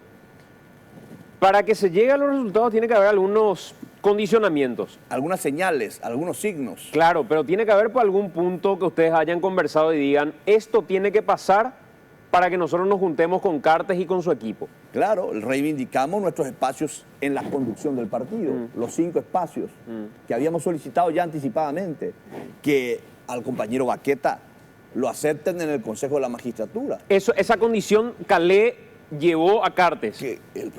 Y claro, Calé sabe que esas son condiciones... No, que Calé sepa no es lo mismo que Calé lleve eso a la conversación como condición. Sí, va a llevar lo habrá llevado. ¿Lo de Baqueta? Lo de los 5 integrantes. Eso implica también una vicepresidencia, una protesorería y una secretaría en la conducción del partido. Mira, yo lo conozco a Calé hace más tiempo que cualquiera de ustedes que son muy jóvenes. Y creo que Calé esa fue siempre su actitud, ¿verdad? o su motivación, él piensa primero en el Partido Colorado. Eso es. Sí. Eso yo lo conozco a Calé desde el año 80 por ahí, tal vez antes. Bueno, y me acuerdo de cuando cuando cayó el gobierno de la dictadura, veníamos todos dentro del famoso Acuerdo Nacional, donde estaba el sector colorado opositor al gobierno de Stroessner, y nosotros creíamos que era posible formar una alianza, lo que sería una concertación, para enfrentar el desafío democrático. Y Calé nos dijo, con toda sinceridad, es la hora de que los colorados nos unifiquemos, y priorizó el Partido Colorado a cualquier oportunidad política circunstancial. Adolfo, yo no tengo la menor duda que Calé prioriza el partido. Claro. Yo no sé si su contraparte No, tiene por eso, el mismo yo lo que sentimiento. estoy más queriendo dar dimensión de esto. Pero ¿qué es lo que nos está dando qué es lo que nos está enseñando o nos está señalando esta iniciativa de aproximación de Calé? Calé sabe muy bien que si el Partido Colorado entra en el proceso electoral sin solucionar la crisis que le produce el haber puesto este gobierno, va a tener muchos problemas para enfrentar a una oposición que probablemente va a tender a unificarse. Entonces, Calé está mirando a largo plazo, está mirando más allá de sus intereses personales y particulares, y eso puede gustarnos o no, pero es lo que yo creo que está haciendo Calé. Ahora, yo no sé si el sector cartista va a poder acompañar esa grandeza de juego, porque esa gente no le debe gran cosa al Partido Colorado. No tiene una pertenencia. Ahí acabas de decir, no tienen ni pertenencia ni identidad colorada. Ni identidad colorada en las cuestiones profundas que implican esos elementos de identidad en la política, y que hay que ser bastante culto para entender eso. Hay que tener cultura política, hay que entender cómo funcionan las cosas, y el problema de la deficiencia del cartismo es que es muy pobre en esa materia. E incluso te voy a decir más, hasta hace difícil que se les pueda ayudar.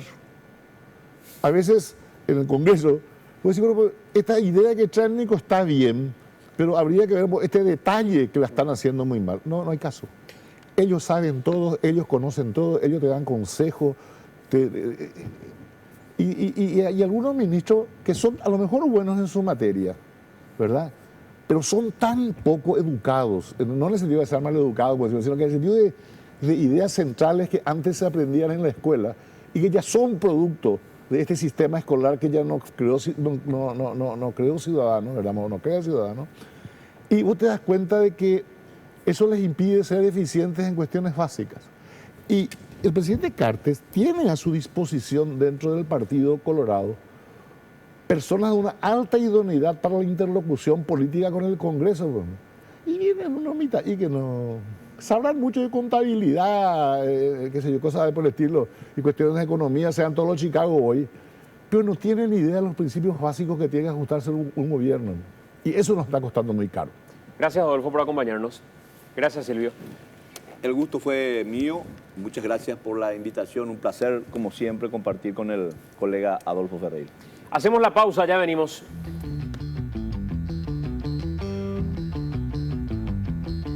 Este repaso que estamos haciendo sobre las promesas que hizo el presidente de la República hace 3 años. En un momento dado también habló de la niñez y la adolescencia y dijo lo siguiente.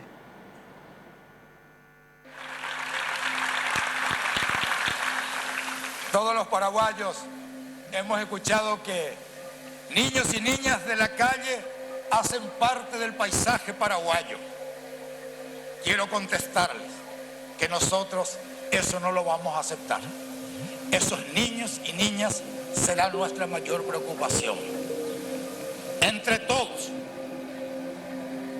todos poniendo corazón y bandera paraguaya, los trataremos con amor y responsabilidad, para que muy pronto dejen de ser vistos como parte del paisaje de nuestra nación. Son y serán parte de nuestra esperanza. Cumplió parcialmente.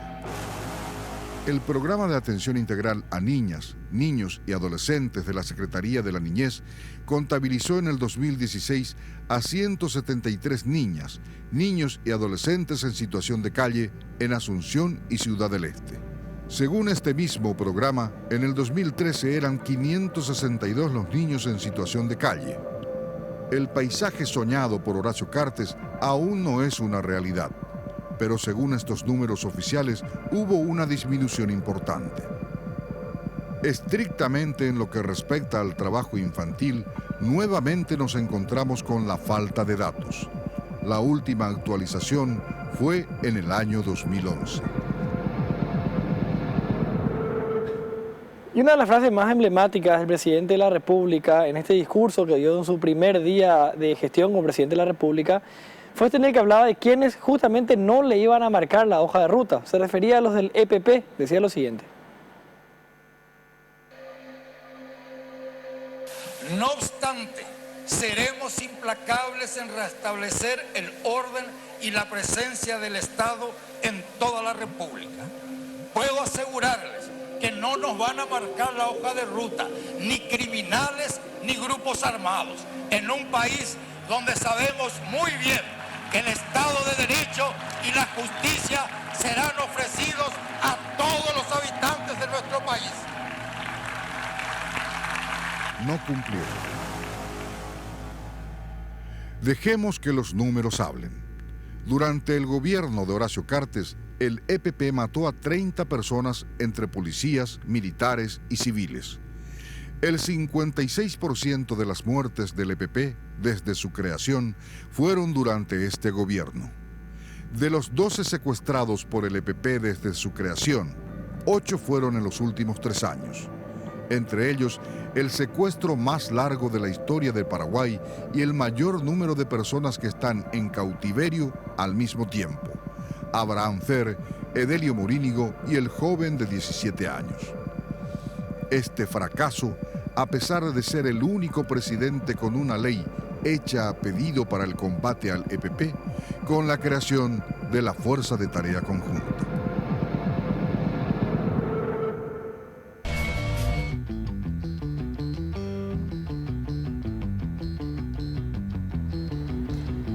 Bueno, señores, tenemos que cerrar esta edición de AM, agradeciendo a todos por la sintonía. Enrique, nos vamos. Nos vamos, señor. A partir de ahora ya el 4º año de Cartes. Arrancamos el otro periodo. Que corre a partir de este momento. Señor. Así que nos encontramos el próximo domingo, mañana, a pesar del feriado, a primera hora, 5:20, a través de la RPC. ¿Nos vamos? Sí, señor. Dale. Chao, Gracias chao. por acompañarnos. Chao.